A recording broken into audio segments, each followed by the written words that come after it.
love your presence.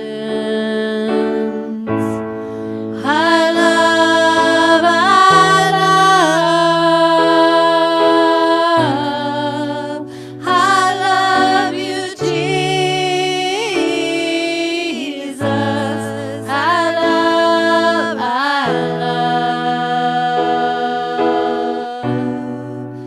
I love your presence.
morning, everybody. Jesus. I remember the days when I used to be scared to get up there and sing, and I'm not anymore. So one day I'll be up here speaking, and I won't be scared anymore. So that's the goal anyway. That day is coming. But this is kind of my inauguration since fully stepping into my identity and agreeing with what God says about me. It's like my first time stepping into that. So I'm not going to be tag team preaching with Faith today. I'm going to stand on my own two legs and trust that God's got me. That's a scary, scary place to be. So last week was Father's Day, and 2 weeks ago is when I had this major shift in my identity. And I was finally able to solidly stand on who God says I am for the first time. And I'm 13 years old in the Lord, so that's like been a long time coming, you know. It's been a long time coming. But finally, I agree with what God says about me, and I see myself the same way he sees me. And I just have to give a shout out to all the fathers who spoke identity into me when my earthly father did not. So just thank you for your part in that, you know, whether it was Charlie Coker or Ren Shuffman or Gary Leonard or Randy Hughes, yes, even my husband, or Chris Blackaby. I am here today because each one of them took the time to impart something into me. And I'm sure there's names I haven't listed, so if I forgot you, I'm sorry. Ryan Bastris. Oh my gosh, how could I forget Ryan? I mean, he's younger than me. It's hard to think of him as a father. What's that? Oh, Barry Cook, of course. I couldn't forget Barry Cook. You're right. Or Scott Lowmaster. You know, so many fathers have spoken into me. And I needed that because I came from a jacked up past with a father who did not speak kindly over me at all. So I really needed that. So God gave me a bit of a message, and it's been evolving for the last few days.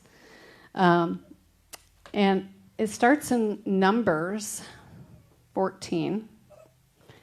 Am I in the right? No, I'm not in the right section. Never mind. I marked the wrong page. It's Numbers 13. Sorry. With the 12 spies. When the 12 spies went out to spy the land of Canaan, the promised land. And I wish I had marked it with a highlighter because I'm nervous and I can't find my place right now. Okay, so the 12 spies go in and they spend 40 days in Canaan in the promised land, spying out the land for Moses. And Joshua and Caleb obviously were of the 12. And they came back. So let me start reading from 13.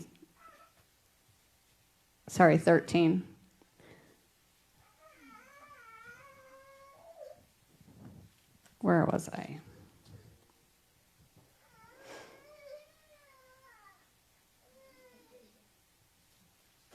Then they told him and said, "We went to the land where you sent us. It truly flows with milk and honey, and this is its fruit. Nevertheless, the people who dwell in the land are strong. The cities are fortified and very large. Moreover, we saw the descendants of Anak there. The Amalekites dwell in the land of the south. The Hittites, the Jebusites, and the Amorites dwell in the mountains, and the Canaanites dwell by the sea and along the banks of the Jordan." Then Caleb quieted the people before Moses and said, "Let us go up at once and take possession, for we are well able to overcome it." But the men who had gone up with him said, "We are not able to go up against the people, for they are stronger than we."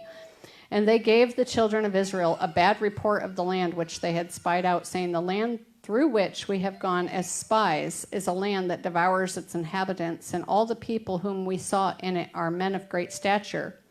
There we saw the giants, the descendants of Anak came from the giants, and we were like grasshoppers in our own sight, and so we were in their sight." So I'm starting here because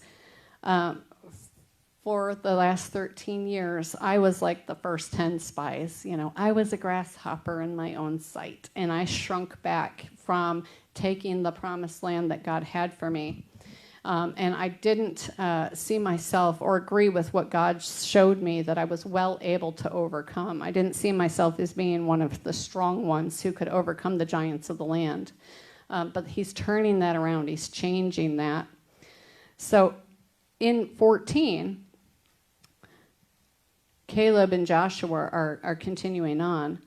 The land we passed through to spy out is an exceedingly good land. If the Lord delights in us, then he will bring us into this land and give it to us, a land which flows with milk and honey. Only do not rebel against the Lord, nor fear the people of the land, for they are our bread. Their protection has departed from them, and the Lord is with us. Do not fear them. And all the congregation said to stone them with stones. Like, wow. They feared so much so that they were willing to stone somebody who dared to believe in God. And let me tell you, when you decide to step into who God's called you to be, you're going to face a great amount of opposition. You know, when you finally overcome the internal opposition to agree with what God's shown you, then you have to start to deal with the external opposition. And it comes from both directions. It really does. So at the end of this story, and it's pretty sad, but it says, God says that their children is going to have to wander in the wilderness for 40 years. It says in Numbers 14:33, and your sons shall be shepherds in the wilderness 40 years and bear the brunt of your infidelity. I looked up the word infidelity. Do you know it's not just cheating on your spouse? It actually means unbelief. Infidelity means unbelief in this context, not believing what God says. So you're unfaithful to God when you don't believe what he says. Then you're choosing idolatry. You're choosing to idolize fear and self-protection over believing what God has shown you about yourself. So you're actually choosing another God, another father, like Chris Blackaby says. You're choosing another father over God when you're walking in unbelief. And I did that for 13 years because I really felt like I was a grasshopper. I was so small. It's not that I doubted God's ability. I believed God was able to do it in each and every one of you. I just didn't believe he would do it in me. You know, and I was even wrestling with that fear this morning as I'm getting ready. I mean, all the lies are going through my head that when Faith and I got up and tag team preached, and God was giving me all those breadcrumbs all week long and giving her breadcrumbs all week long, and we got up here and he really allowed us to shine. I'm sitting there this morning thinking, well, yeah, but that's because Faith was there and she's spiritual and she's got this great relationship with God, and, you know, God showed up for her. But will he show up for you? And so I have to wrestle with that fear even like right up to this moment. Will God show up for me, through me, for me, with me, you know? And he will. So God is faithful and he will do it. But we have to overcome these things in ourselves. And I know some people like Beth Moore, and she still gets scared when she gets up to speak. That has never gone away. She still feels like she's going to throw up, and it's been decades of her speaking publicly, and that just never goes away. And so we have to wrestle with that constantly. But I'm standing up here with no crutch because I'm trusting God to show up for Amanda Hughes. Not just for Randy Hughes, not just for Faith Guerin, not just for Chris Blackaby, not just for Etienne Blum. He's going to show up for Amanda Hughes. So, yeah, so there. All right, and then I lost my page. And I have it in here somewhere. I had all my pages marked nice and neat, and now I can't find them. Anyway. So this week all began with me asking God the question, why would you take somebody with massive blocks to intimacy and say, okay, go start a worship team? Don't you need intimacy to worship? Why would you take somebody with a massive fear of public speaking and say, go shepherd my church, go pastor my church? Why would you do that? You know, it seems so contrary to what makes sense in a worldly way of doing things. And then, God led me through all of these things. But I realized I was searching out in the process of asking these questions. Do you know 70% of all people, male and female, have to deal with trauma and the results of trauma, the results of PTSD or CPTSD? You know that 53% of all women have a sexual abuse history.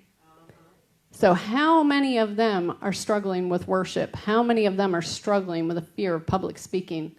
And if I don't press past that and have the courage to stand up here and do it anyway, how will they?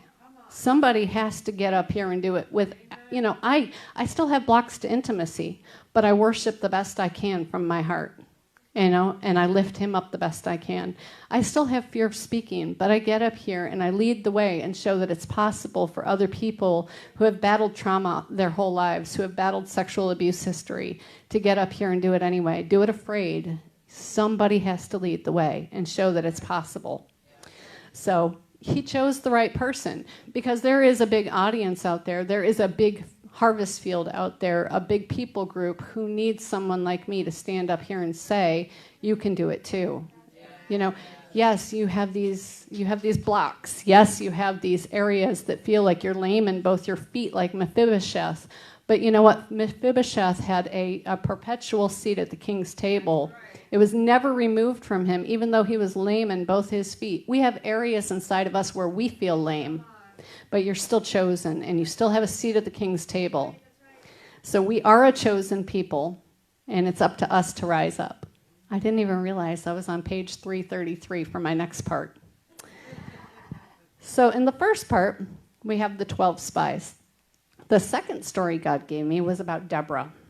And on page 33 in my Bible, which is Judges 4:4, Deborah, a prophetess, the wife of Lapidoth, was judging Israel at that time. And she would sit under the palm tree of Deborah between Ramah and Bethel in the mountains of Ephraim, and the children of Israel came up to her for judgment. Then she sent and called for Barak, the son of Abinoam, from Kadesh in Naphtali, and said to him, has not the Lord God of Israel commanded, go and deploy troops at Mount Tabor?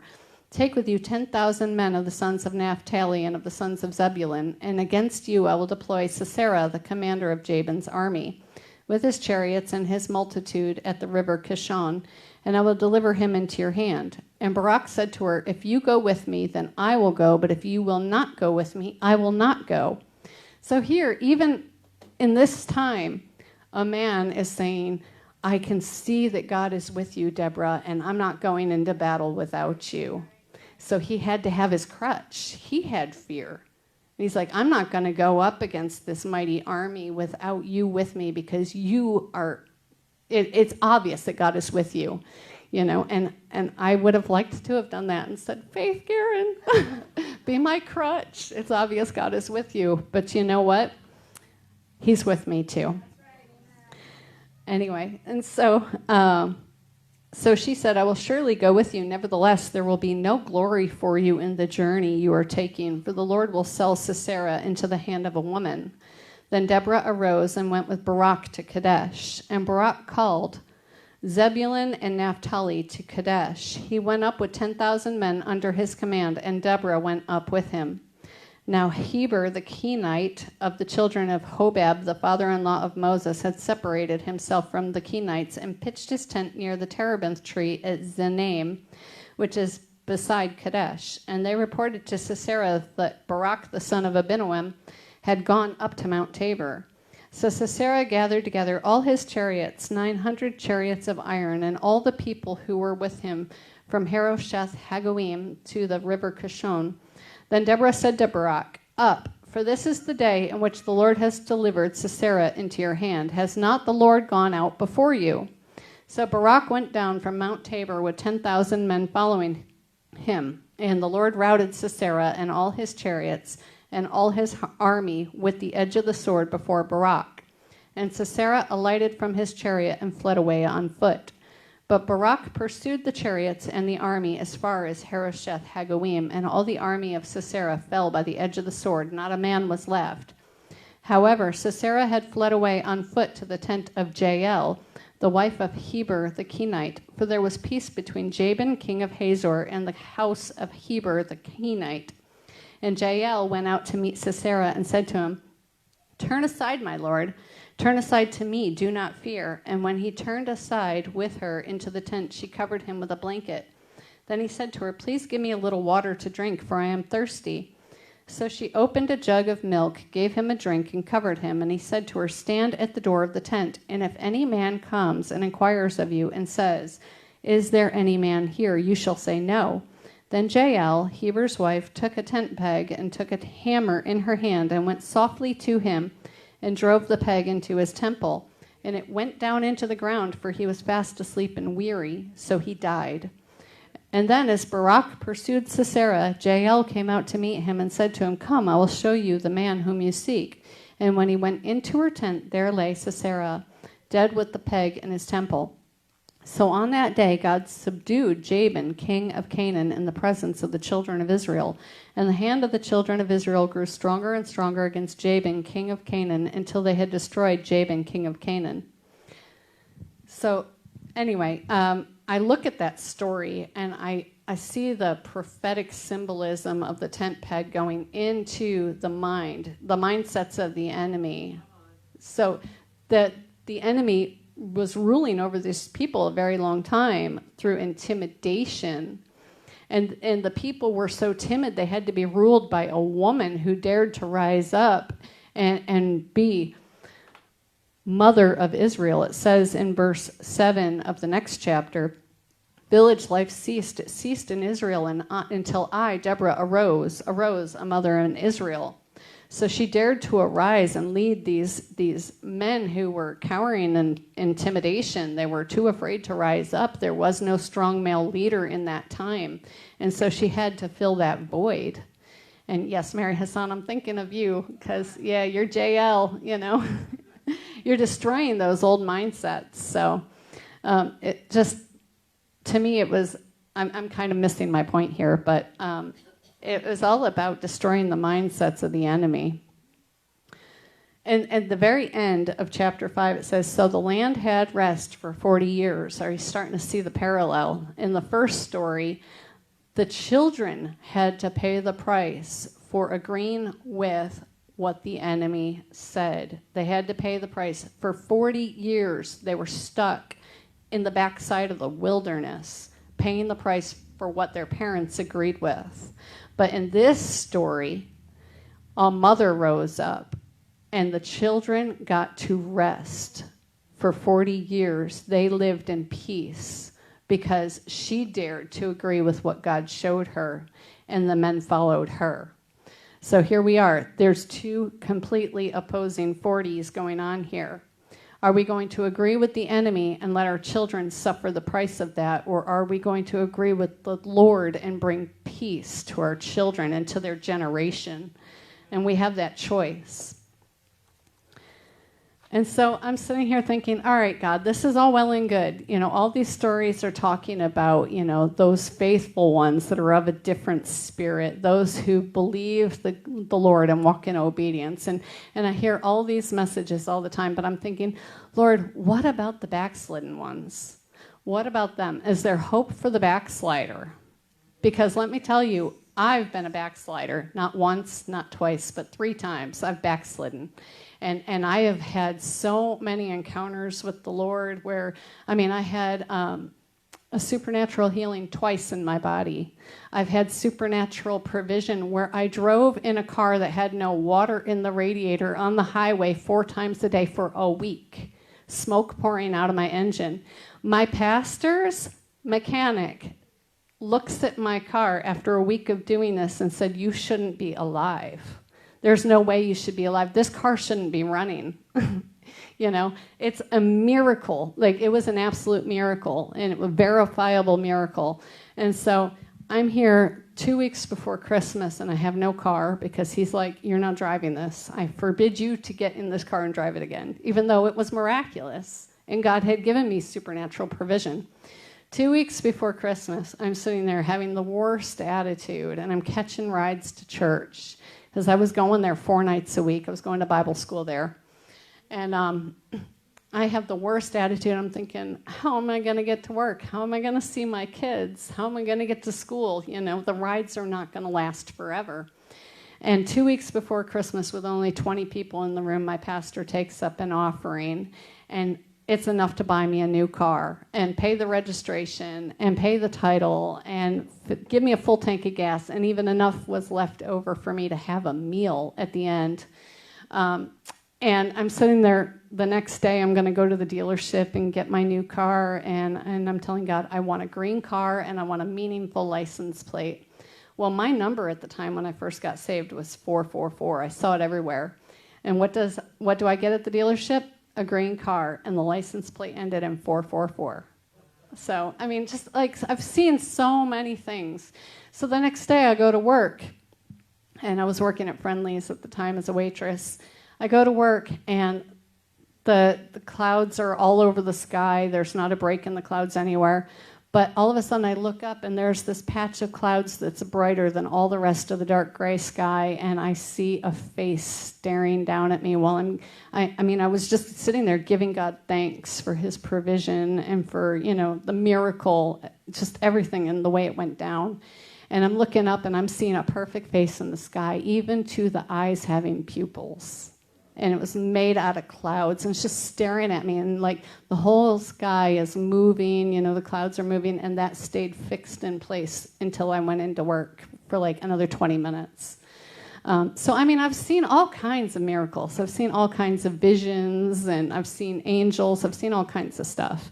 But I backslid from the Lord 3 times. All that to say, I know somebody else in the Bible who did that. So Peter was a lot like me, and he walked with God. He walked with Jesus for 3 years and saw all kinds of crazy miracles. He even walked on water, and he backslid, and he denied the Lord 3 times. And so in Luke 22:30, or 31, sorry. And the Lord said, Simon, Simon, indeed, Satan has asked for you that he may sift you as wheat. But I have prayed for you that your faith should not fail. And when you have returned to me, strengthen your brethren.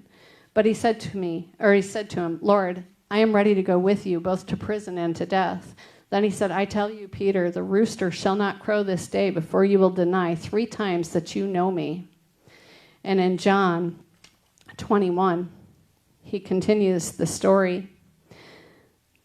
Jesus then came and took the bread and gave it to them, and likewise the fish. This is now the 3rd time Jesus showed himself to his disciples after he was raised from the dead.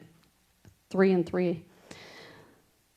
So when they had eaten breakfast, Jesus said to Simon Peter, Simon, son of Jonah, do you love me more than these? He said to him, Yes, Lord, you know that I love you. He said to him, Feed my lambs. He said to him again a 2nd time, Simon, son of Jonah, do you love me? He said to him, Yes, Lord, you know that I love you. He said to him, Tend my sheep. He said to him the 3rd time, Simon, son of Jonah, do you love me? Peter was grieved because he said to him the 3rd time, Do you love me? And he said to him, Lord, you know all things. You know that I love you. Jesus said to him, Feed my sheep. So Peter had known the depths of despair, and he wept bitterly after denying the Lord 3 times. And I've known that feeling. I've been there. I've wept wondering if I was going to hell after backsliding from God, And the most obvious time was, everybody knows how Randy and I started. Everybody knows our story and our background, but that's not the point. The point is there's hope even for the backslider. Jesus has a plan of redemption for everybody. There's nothing that you've done that removes your seat from the table. There is nothing that you've done that removes your calling or your assignment or your gifts or your purposes. So in him. So what's your excuse? That's where I'm at. I'm asking God, 2 weeks ago when I finally solidly was able to stand in my identity, God's like, okay, write down, what are your excuses? And I did. I wrote them down. I'm just a wife. I'm just a mom. I'm just a paralegal. I'm just too busy to have time in the Word like my husband does. I'm just a has-been. I used to have all this revelation and all this prophetic insight, and I lost it when I backslid. And I'm just this and I'm just that. But it's a bunch of baloney, let me tell you. Your actions show what you believe, despite your fears and your feelings. If you can get up past all of that and not let your feelings hold you back, your actions prove what you believe. And faith is an action word. We have to rise up in faith and not let our feelings push us around or dictate to us.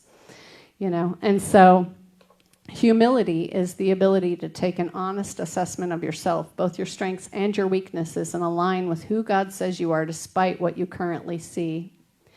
And that pastor who took up the offering for me all those years ago, Scott Lowmaster, he had told us all as students, he had said, never trust a minister who hasn't had their life completely destroyed. Don't trust them, because they will either fall into judgment, and what you judge, you will be judged with, or they'll fall into sin, because you're only a trustworthy leader after you've walked through that sifting, after you've been sifted like Peter did. And so I heard from God personally, and this is what really settled me on my insides about my calling. I heard from him. He said, what you think disqualified you, I used to qualify you.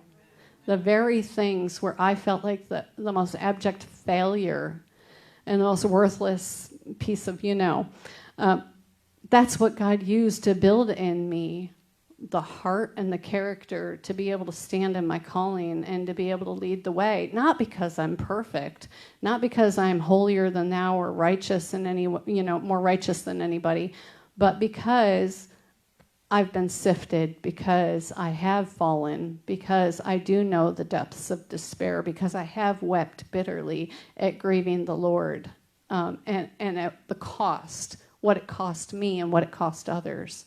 And so that's what qualifies me to stand in this position. And so I have to say, out of all that, it's not my righteousness, it's your righteousness, Jesus. I can't stand on any of my own merit. I can only stand on what Jesus paid the price for.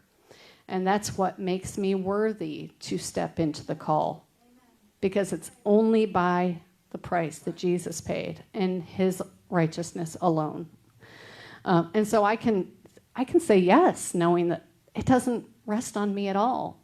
When it says his burden is easy and his yoke is light, or I always say that backwards, but it means that he's doing the heavy lifting. He's doing the heavy pulling. We're just along for the ride. He did it all. We're yoked together with him, but he's the strong one pulling the load. We just get to go along. And so that just takes all the pressure off, And so anyway, those were a lot of the questions that I had this week. And then I asked God, and he'll always answer this question when you're ready to finally believe it. I asked God, okay, I'm tired of standing in what I'm not and what I don't have. If you want me to lead this people or co-lead by my husband's side, then show me what you've put in me. What have you placed in me to lead this people with? And so he gave me a list. He gave me some stuff. He showed me some things, and he's faithful. He'll do it. If you ask God, what have you put in me? Because I do have a leadership call, but why would you choose Amanda Hughes to lead this people? And he's shown me almost kind of like my life flashing before my eyes, all the times he did speak to me and told me what was in me that was from him. One of the very first words I got at a Supernatural Life conference in Harrisburg, Pennsylvania, I had a stranger walk up to me and said, "You're honest. God says I can work with that."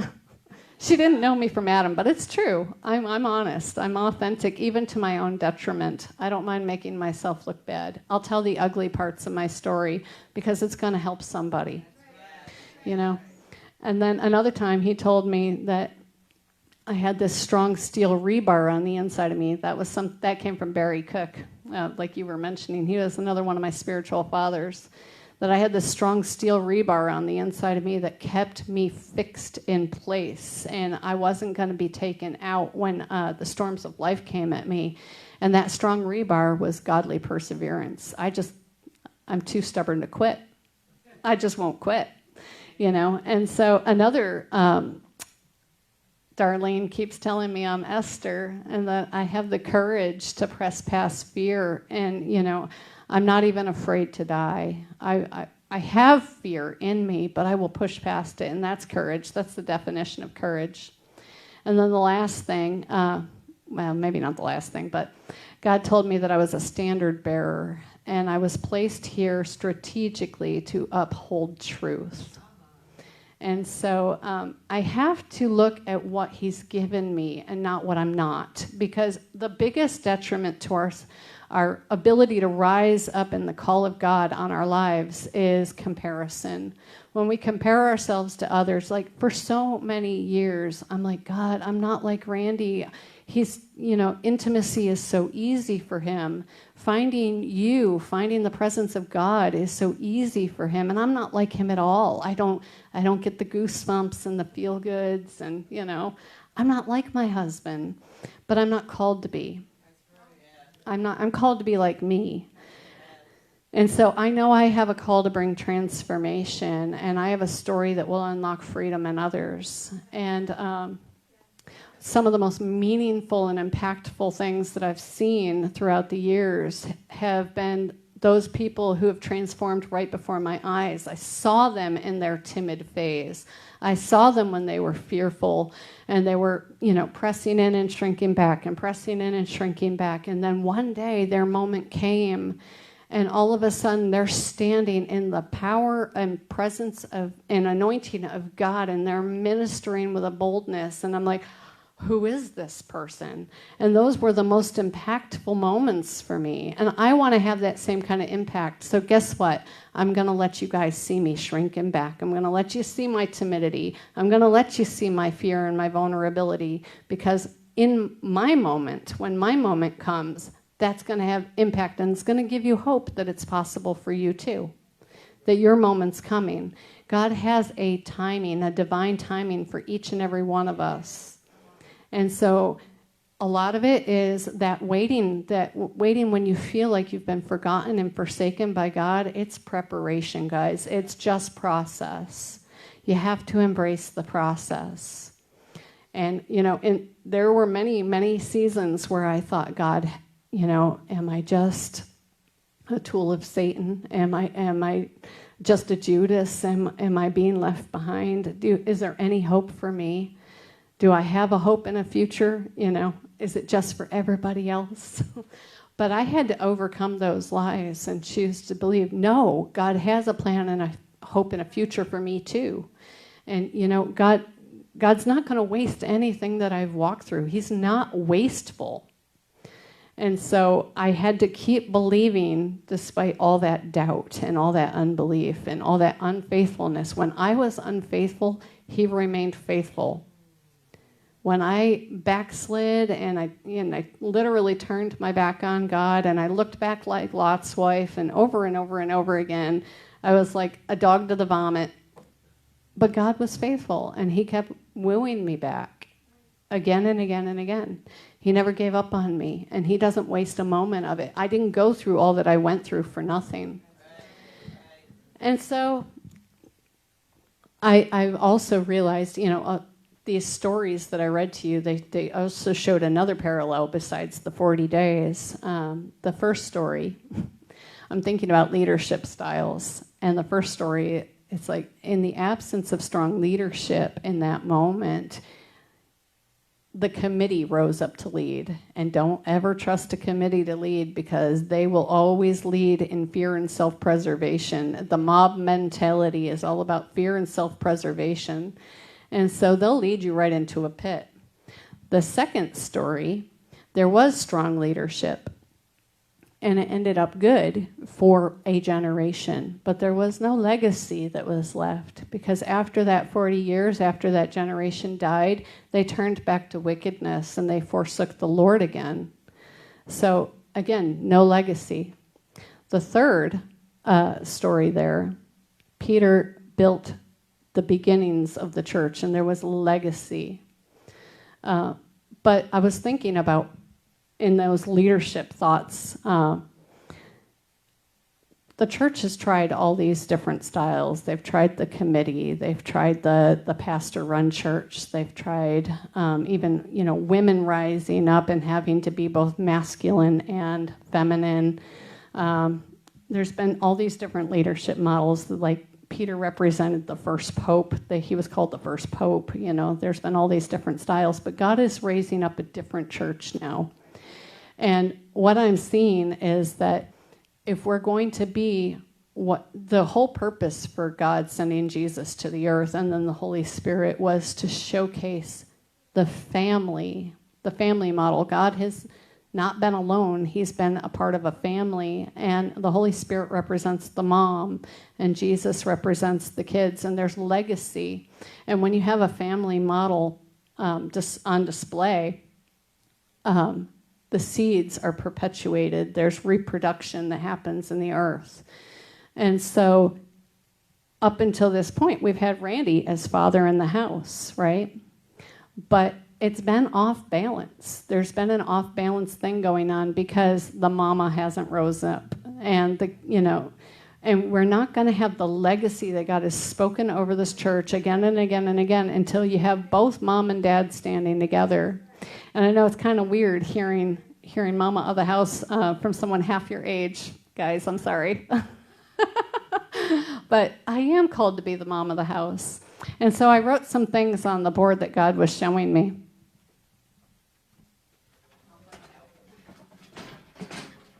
About the masculine and the feminine and the different parts coming together and why it's so needful. If we're going to raise sons and daughters to maturity, then the father represents the masculine nature of God, where he brings action. The mother brings receptivity and rest, which is displayed through rest. You receive in a place of rest. When the father brings logic, the mother brings intuition. When the father it stands in his strength, the mother brings nurturing. The father brings protection and guidance. The mother brings creativity and freedom. The father brings discipline. The mother brings comfort. The father imparts identity. The mother imparts value and worth. The father raises children up to independence. The mother teaches empathy and emotional intelligence. And so when you have just one side and you're like a mother, even Deborah, she had both masculine and feminine qualities, but she didn't raise the kids up to independence to know that they too could walk with God like she did. If she had, the next generation wouldn't have turned away from God. So you need both working together to bring children up to maturity so that the next generation is going to run with God in power and in strength. And so it's lopsided when you only have the father. Do you know how many times I would get angry at my husband, because he treated the kids a little too harshly, or he was screaming, or, he would drive people off. And I'm like, I love these people. Don't drive people off. But he can't help it. He's being dad.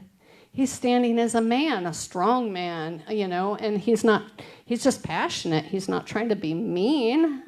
But the mama's got to bring balance and comfort the kids and nurture the kids and, teach emotional intelligence. Otherwise, you got a bunch of people being driven out and offended and hurt all the time. But if I'm doing nothing but showing, unsanctified mercy and coddling, then they're not going to grow up in strength and maturity either. You need both parts complementing each other to bring the kids up to be strong in the Lord and to know that they too can walk with God like we do. It's not just the great Randy Hughes standing up here, guys. You're supposed to walk with God like he does. You're supposed to believe in yourself like he does. You're supposed to stand up here knowing God is with you, not just with him. And so we need all the parts coming together. We need mom, we need dad, and we need the kids rising up and saying, I want to look like mom, I want to look like dad, because as I follow Christ, follow me as I follow Christ, follow Randy as he follows Christ. And so we're not just raising up a bunch of spectators who are going to sit in the pews, We're raising up legacy. Legacy. If anything were to happen to us, this house will go on. This church will go on. You guys are going to rise up knowing that you too are called to walk with God this closely. You too do walk with God this closely, because he never leaves you or forsakes you. He is always with you. Wherever you go, he is. Wherever you go, his kingdom is. When you walk into a room, it brings transformation. It brings life. It brings creative power. It brings authority over those things which are ruling and reigning over this world. No, you're ruling and reigning over it. It has to submit. Right? We are carriers of the Most High God. And so let's rise up, right? Yeah. Yeah. And so I was seeing some of those things about, I'm needed. You know, I may want to shrink back because it's comfortable, but I'm needed. We have an off-balance house without us both standing together. And finally, my husband sees it, and finally I see it. We need each other. I need him so that I'm not too soft. He needs me so he's not too hard, you know. And then we'll have kids who believe in themselves and will understand the balance, you know. Anyway, I condense my messages a little short, so church is always short when I speak. Sorry, guys. But that's all I got. I thought it would go longer. Oh, yeah, that's right. I do have more. I looked up also the meaning of a helpmeet in the Bible in Genesis, and the word is ezer kenegdo. It's a term used to describe God as a helper. It denotes strength, power, or rescue. It speaks of equal partnership or complementary support.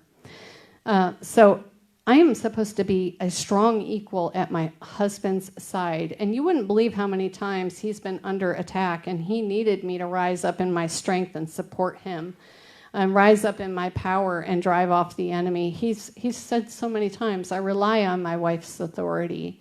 So I'm not weaker. I'm not meant to stay in his shadow. I'm not meant to be intimidated by the fact that he's 30 years in the Lord and I'm 13, you know.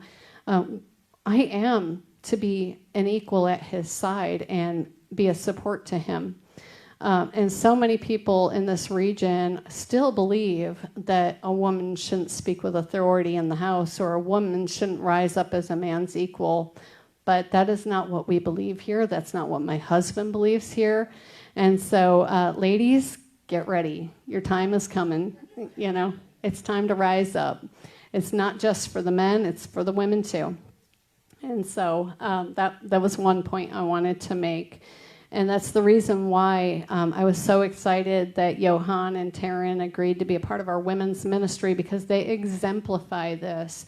They are equals at each other's side. They are fully supportive of one another. And the way they treat their kids is just awesome. They're raising them up. There is no junior Holy Spirit. They're raising them up to believe that they are carriers of the Most High God, even from a young age. And I'm just excited. They're the example of what a godly family, a godly marriage should look like. And the new model for church is going to be strong marriages, strong families, where we're supportive and complementary and equal with one another, and nobody is dishonoring or holding the other one down. We're both honoring and raising each other up, knowing that we need each other. We need every part to make to put God's glory on full display, because God is most glorified when we stand in honor as an example of what the family of God looks like. So, yeah. Mary, did you want to say something? No? Okay. All right. Anybody else want to say anything? Because I kept that really short. I always... Okay, thanks. I always speak too short. I did more than 15 minutes, Faith says. Yay!